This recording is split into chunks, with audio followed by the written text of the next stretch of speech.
Have you seen these in social media?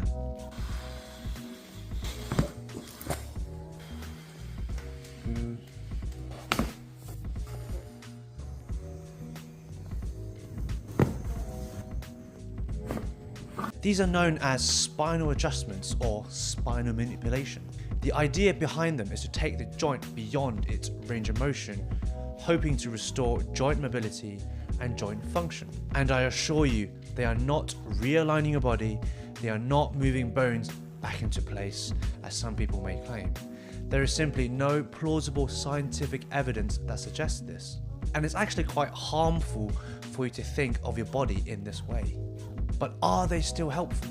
Spinal manipulation have their place in relieving back pain, but mainly in the short term, as the evidence suggests.